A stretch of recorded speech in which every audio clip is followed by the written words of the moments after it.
Let's talk about NASA, because NASA's been doing some cool stuff, not bad stuff, cool stuff. They retrieved a sample from an asteroid for the first time in September, and they just made public the findings for the first time in October. NASA was not the first to do this. Japan beat us to the punch. They are reporting that the asteroid sample contained carbon and water. 230 scientists are going to work on figuring out what else is in the sample for the next 2 years.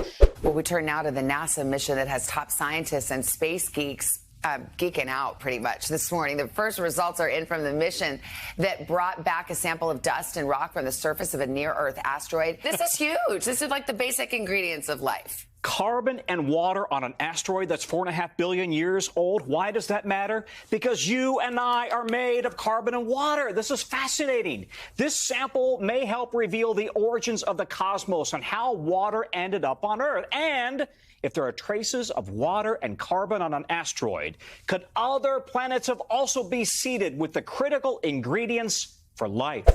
And the public can go see these samples at 3 different museums: the Smithsonian in DC, the University of Arizona Museum in Tucson, and the Space Center Houston in Texas.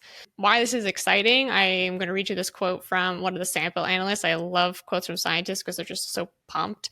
That we're going to learn so much about the origins of the solar system, its evolution, and potentially how life got started on Earth. Basically, they're trying to see if they can figure out, what the building blocks of life were from this additional information from the asteroid and what the heck happened, because we still don't really know for sure, right? So that's cool. Yeah, and I mean, NASA's gotten probably its own legitimately, bad rap, but certainly critique. I just finished reading Walter Isaacson's Elon Musk biography, and one of the subtexts of that certainly is that the rise of SpaceX, which is Musk's company, has been largely as a lower cost contractor for NASA than NASA was able to do for its own rockets, to cut through the bureaucracy of NASA that has accreted over the decades and be able to deliver payloads and satellites and rocket technology at a much cheaper, more efficient level.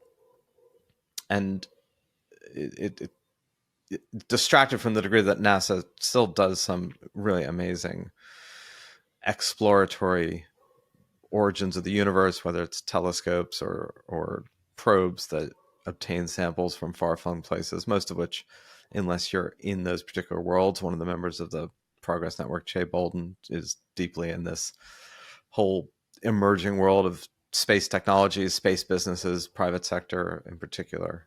So there's a lot going on that will probably shape our futures far more than we are aware of in the present, right? Because a lot of this doesn't get the attention that other things get. It may not be as spectacular. Some of these take years to reach whatever destination or provide whatever data. So it's one of these things that is kind of a reminder of it's going on. I was about to say it's going on underneath the radar, which is completely incorrect because it's totally in the radar given that it's NASA or whatever the hell they use to find things in a far-flung way, radio waves and technology.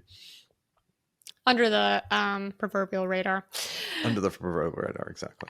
They're also in mid-October. This is the other bit of asteroid-related news. They just launched a spacecraft to a metal asteroid. So normally asteroids are rocky or icy. This one's covered in a coating of metal, and they have not sampled that yet. So they just launched a spacecraft to reach a metal asteroid, and it will reach there in 2029. So we will come back with a report in 6 years.